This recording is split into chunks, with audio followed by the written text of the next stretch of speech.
मान्यवर संजय इंगोले जी, केंद्रीय कार्यकारिणी सदस्य से निवेदन करता हूं कि वे डेस्क पर आकर के इस विषय पर अपने विचार रखें। साथियों, मूल निवासी महामानवों को वंदन करते हुए इस विषय की अध्यक्षता की समापन कार्रवाई की ओर मैं बढ़ता हूं। मंच पर उपस्थित सभी वक्तागण, सभी लोगों ने अपने अपने ढंग से इस विषय को विविध और विविधता से उन्होंने समझाया और जानकारी से आप लोगों को लेस किया। साथियों, एक अभियान के तहत बामसेफ संगठन के माध्यम से हम लोगों ने 2008 में इस नागपुर में ये 25 साल, आने वाले 25 साल के लिए, जब 25 साल हमारे कार्य के पूरे हुए तो आने वाले 25 साल के लिए हम लोगों ने एक विचार वस्तु बनाई, थीम बनाई कि हम लोग आने वाले 25 सालों के अंदर जो बाबा साहब अम्बेडकर ने अपने आंदोलन के लिए रणनीतिक कार्य तय किया, uproot Brahminism, the spirit of inequality, इसको हमने अपने कार्यकलापों का थीम बना रखा है। मतलब अगर हम अपने लोगों के हित रक्षण के लिए, अपने लोगों के कल्याण के लिए अगर कुछ करना चाहते हैं तो ब्राह्मणवाद को जड़मूल से उखाड़कर फेंकने का कार्यक्रम किए बगैर हम अपने आंदोलन के माध्यम से अपने लोगों को लाभान्वित नहीं कर सकते। इस बात को बाबा साहब अम्बेडकर जानते थे, इसलिए उन्होंने ये बात अपने अनुयायियों के ऊपर ये बात छोड़ी कि इसको तुम जड़मूल से खत्म करो, ऐसे छोटा मोटा नहीं, जड़मूल से खत्म करो। जड़मूल से खत्म करने का मतलब ये हुआ कि उसका अंश भी बाकी नहीं रहना चाहिए जिससे वो दोबारा जन्म ले सके। उसका अंश कतरा भी उसका बाकी नहीं रहना चाहिए, ऐसे उसको खत्म करो उसको कि बाद में ये नाम भी, इसका नाम और निशान भी इसका नहीं बचना चाहिए। सिद्धार्थ गौतम बुद्ध ने समता का सिद्धांत सारे विश्व में इस ढंग से स्थापित कर दिया कि आज की तारीख में कोई भी आदमी कितना भी बड़ा आतंकवादी क्यों ना हो, उसकी भी ये हिम्मत नहीं होती कहने की कि मैं समता के खिलाफ हूं, इंक्लूडिंग ब्राह्मण की भी ये हिम्मत नहीं होती कि मैं समता के खिलाफ में हूं कहने। और ऐसा वातावरण और दबाव बुद्ध के आंदोलन से सारे विश्व में बना हुआ है, परंतु वो दबाव होने के बावजूद वो है पब्लिक लाइफ में, सार्वजनिक जीवन में कोई भी आदमी समता, स्वतंत्रता, बंधुभाव और न्याय के खिलाफ में खुलेआम बोलने की किसी की कोई हिम्मत नहीं है। और ये एक सामाजिक वातावरण, एक लोकतांत्रिक वातावरण के माध्यम से मानवीय समाज में इस विचार वस्तु को बुद्ध के आंदोलन ने स्थापित कर दिया। अब इसके बावजूद भी जो लोग समता, स्वतंत्रता, बंधुभाव, न्याय के खिलाफ में काम करना चाहते हैं, वो लोग भेष बदलकर, अपने आप को छुपाकर वही काम करना चाहते हैं जो पब्लिक में वो कह नहीं सकते। ये एक नई समस्या हमारे सामने आज के तारीख में ये हमारे सामने समस्या है कि हमारे बुजुर्गों ने एक नींव डाली, नए समाज की नींव डाली, उसकी संरचना बनाई, जो संरचना सारे जगत में, सारे पृथ्वी पर, विश्व में सारे लोग कहते हैं कि समता, स्वतंत्रता, बंधुभाव, न्याय पर आधारित समाज होना चाहिए। परंतु इसके खिलाफ में ब्राह्मण और ब्राह्मणवादी ताकतें काम करती रहती है, भेष बदलकर, अपना चेहरा छुपाकर। ये जब हमारे सामने आ रहा है तो ये भेष बदला हुआ आदमी, छुपा हुआ आदमी, इस आदमी को बेनकाब करना और इस आदमी को लोगों के सामने खुला करना, ये आज के वर्तमान के परिस्थिति में हमारे सामने एक चुनौती, एक हमारे सामने काम है। इसके लिए साथियों ये विषय हम लोगों ने यहाँ पर इस ढंग से रखा है। हमारे संगठन की आंदोलनात्मक रणनीति ये रही है कि जहाँ तक हो सके हम अपने विचारों को लोकतांत्रिक समाज में, अपनी बात को, अपने समाज के हित को रक्षण करने के लिए इस ढंग से रखें कि एक ही तीर में, एक ही लफ्ज में सारा काम बन जाए।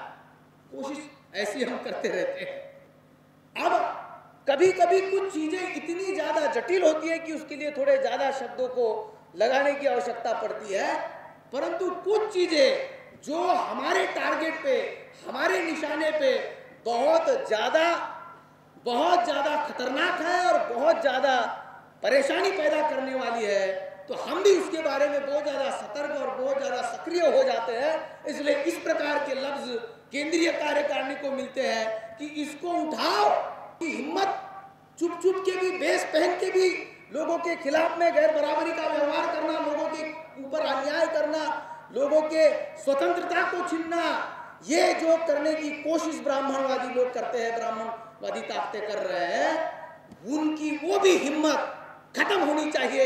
इसलिए साथियों इस प्रकार से तराशते हुए इस शब्द को आपके सामने रखा गया और हमारे साथियों ने उसका पूर्ण रूपेण साधुवाद किया, समर्थन किया। मैं आपका सभी का स्वागत करता हूं, धन्यवाद अदा करता हूं हमारे संगठन के। और जब मैं ये कह रहा हूं कि आंदोलन में कम से कम समय में अधिक से अधिक हमारे दुश्मनों को जो हरकतें हैं उसको खत्म करने का अगर है, तो मुझे कम से कम समय में ही अपनी बात को जो आपके सामने रखना चाहिए। छोटी सी बात आपके सामने रखता हूं जो इन्होंने रखा, उसको साथ में जोड़ते हुए इसका समापन जो होता है, आखिरी पन्ना जो होता है वो छोटा सा ही होता है, उसको जोड़ देता हूं कि अगर चर्चा में, अभी बात को चर्चा में ले जाना है, ये विषय चर्चा में क्यों ले जाना है? क्योंकि इस आतंकवाद का भूत पैदा करके ब्राह्मणवादी लोग मूल निवासी बहुजन लोगों को विभाजित कर, मूल निवासी बहुजन लोगों को भ्रमित कर, हमारे लोगों के साधन संसाधनों के ऊपर मौज लूट रहे हैं और अपनी मौज मस्ती के लिए यहाँ के साधन संसाधनों को विदेश के लोगों को बेचने का भी काम कर रहे हैं। इसलिए वो जो जिस ढंग से वो ये काम कर रहे हैं, इसलिए उनके बिल्कुल जैसी स्थिति वैसी स्थिति को कम समय में वो सिद्ध करने के लिए और उनको खतरे में खड़ा करने के लिए, उनको कटघरे में खड़ा करने के लिए साथियों हमने ये विषय कहना चाहिए कि जो सबसे बड़ा आतंकवाद है वो ब्राह्मणवाद है। मतलब ब्राह्मणवाद ही आतंकवाद है, ऐसा वो सिद्ध होना चाहिए। विनोद जी ने अपने विषय के कंक्लूजन में उन्होंने कंक्लूड कर दिया कि आतंकवाद अगर इस देश में कोई है तो ब्राह्मणवाद ही इस देश में आतंकवाद है। ये ऐसा उन्होंने कंक्लूड किया, बहुत सुंदर तरीके से उन्होंने इसको कंक्लूड किया। मैं ये कह रहा हूं कि अगर सबसे बड़ा उसको दिखाना है चर्चा में आपको जा करके, उनसे भिड़ जाओ, पहले ये कहो, इससे क्या हो जाएगा?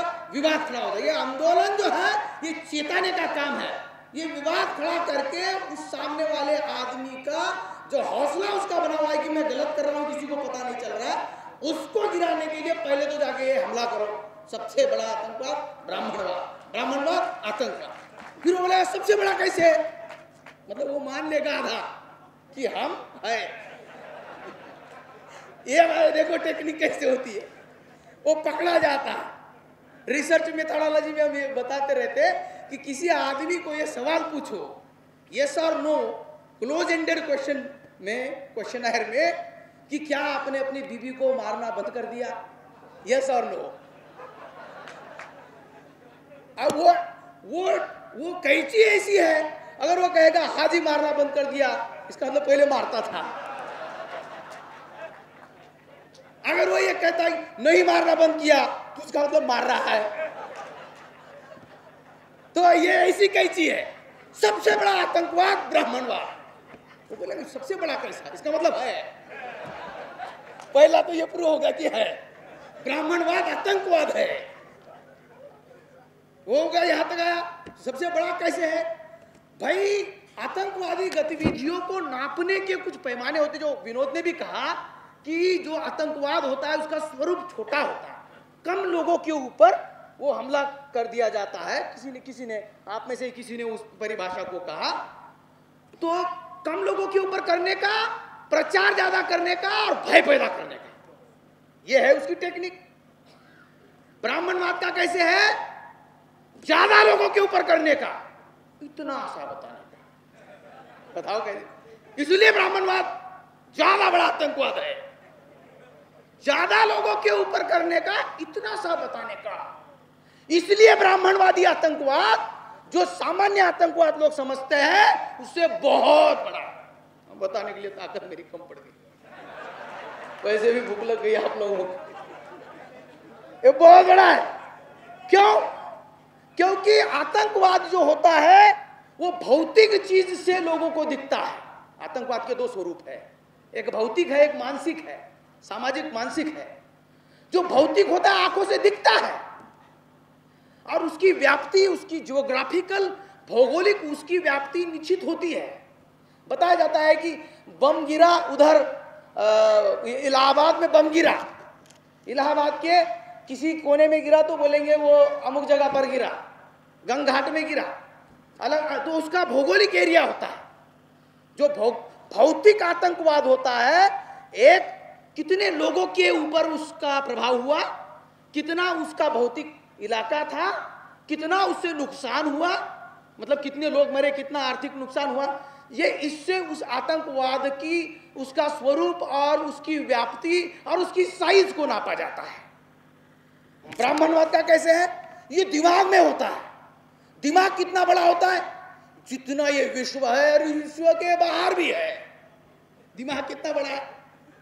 कल्पना कितनी बड़ी होती है? इतनी बहुत बड़ी होती है कल्पना। और वो उस दिमाग के ऊपर भय पैदा करता है, जो इतना व्याप्त बुद्धि है, हर समस्या को आदमी लांघ सकता है। ये सूर्य जो हमको ऊर्जा दे रहा है, उसका भी दूसरा सूर्य खड़ा करने की जो आदमी बुद्धि रखता है, उस बुद्धि को कुंद कर देता है, उस बुद्धि को व्यापता है, उस बुद्धि को भयभीत कर देता है। इसलिए ब्राह्मणवादी आतंकवाद, जो सामान्य उस आतंकवाद की परिभाषा है, उससे भी बड़ा है। आदमी को वो आतंकित कर देता है, उसकी बुद्धि को आतंकित कर देता है, उसको सोचना बंद कर देता है। जो उसकी क्षमता है, उसकी योग्यता है, उस योग्यता को दबा देता है। इसलिए इसकी व्याप्ति बहुत बहुत बड़ी है, क्योंकि ये वैचारिक रूप से आदमी के ऊपर राज करता है, आदमी को दबाता है, आदमी को भयभीत करता है। अगर आप उसको कहो कि किसी भी पैमाने के ऊपर तुम ब्राह्मणवाद और आतंकवाद की तुलना करो, ब्राह्मणवाद आतंकवाद से बड़ा साबित होगा, तो बोले कैसे होगा? तो नंबर एक, ब्राह्मणवाद कहाँ कहाँ ऑपरेट करता है, कितनी जगह पर ब्राह्मणवाद जो है लोगों को प्रभावित करता है? पूरे भारत में हो गया। बाबा साहब अम्बेडकर की किताब caste in India, annihilation of caste पढ़ो, तो कास्ट इन इंडिया में बाबा साहब ने उनको बताया, उन लोगों को, तुमको लग रहा होगा जाति की समस्या केवल भारत की है, इसलिए तुम इंटरेस्टेड नहीं होंगे मेरे पेपर को सुनने के लिए। बता रहा हूं, जिधर जिधर ये बामन आएंगे, जाति फैलाएंगे, तुम भी परेशान हो जाओगे। तब तुमको पता चलेगा कि कोई भीमराव रामजी अम्बेडकर ने इसके ऊपर यहाँ पर कोई लेख पढ़ा था। कान खड़े हो गए उन लोगों के कान खड़े हो गए। टेक्निक होती है वक्ताओं की, दूसरों को अपने तरफ खींचने की टेक्निक होती है।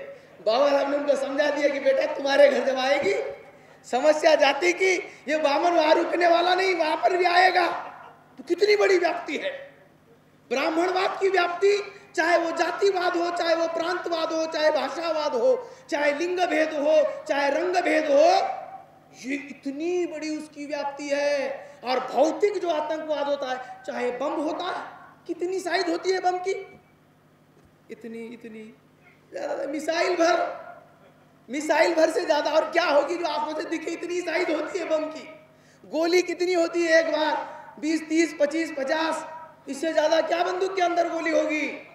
और अगर आप और भी उसको अगर भौतिक रूप से नापना चाहो तो आपको पता चलेगा कि ब्राह्मणवाद केवल एक व्यक्ति को प्रभावित नहीं करता, पूरे समाज को प्रभावित करता है। इसकी वजह से भी ब्राह्मणवाद सामान्य रूप से जो भौतिक आतंकवाद होता है उससे बहुत बड़ा आतंकवाद है।